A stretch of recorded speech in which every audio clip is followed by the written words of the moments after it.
شروع اللہ کا نام لے کر جو بڑا مہربان نہایت رحم والا ہے۔ اور جب موسیٰ نے اپنی قوم کے لیے ہم سے پانی مانگا تو ہم نے کہا کہ اپنی لاٹھی پتھر پر مارو۔ انہوں نے لاٹھی ماری تو اس میں سے 12 چشمے پھوٹ نکلے اور تمام لوگوں نے اپنا اپنا گھاٹ معلوم کر کے پانی پی لیا۔ ہم نے حکم دیا کہ اللہ کی عطا فرمائی ہوئی روزی کھاؤ اور پیو اور زمین میں فساد نہ کرتے پھرنا۔ اور جب تم نے کہا کہ موسیٰ ہم سے ایک ہی کھانے پر صبر نہیں ہو سکتا تو اپنے پروردگار سے دعا کیجئے کہ ترکاری اور ککڑی اور گیہوں اور مسور اور پیاز وغیرہ جو نباتات زمین سے اگتی ہیں ہمارے لیے پیدا کر دے۔ انہوں نے کہا کہ عمدہ چیزیں چھوڑ کر ان کے بدلے ناقص چیزیں کیوں چاہتے ہو؟ اگر یہی چیزیں مطلوب ہیں تو کسی شہر میں جا اترو، وہاں جو مانگتے ہو مل جائے گا۔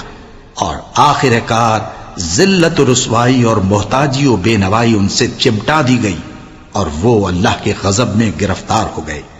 یہ اس لیے کہ وہ اللہ کی آیتوں سے انکار کرتے تھے اور اس کے نبیوں کو ناحق قتل کر دیتے تھے، یعنی اس لیے کہ نافرمانی کیے جاتے اور حد سے بڑھے جاتے تھے۔ جو لوگ مسلمان ہیں یا یہودی یا عیسائی یا ستارہ پرست، یعنی کوئی شخص کسی قوم و مذہب کا ہو، جو اللہ اور روز قیامت پر ایمان لائے گا اور عمل نیک کرے گا تو ایسے لوگوں کو ان کے اعمال کا صلہ اللہ کے ہاں ملے گا اور قیامت کے دن ان کو نہ کسی طرح کا خوف ہوگا اور نہ وہ غمناک ہوں گے۔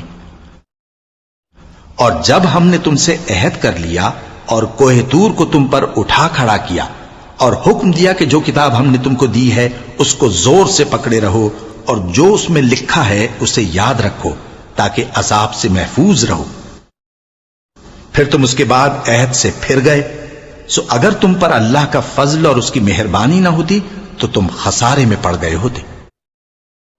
اور تم ان لوگوں کو خوب جانتے ہو جو تم میں سے ہفتے کے دن مچھلی کا شکار کرنے میں حد سے تجاوز کر گئے تھے، تو ہم نے ان سے کہا کہ ذلیل و خوار بندر ہو جاؤ۔ اور اس قصے کو اس وقت کے لوگوں کے لیے اور جو ان کے بعد آنے والے تھے عبرت اور پرہیزگاروں کے لیے نصیحت بنا دیا۔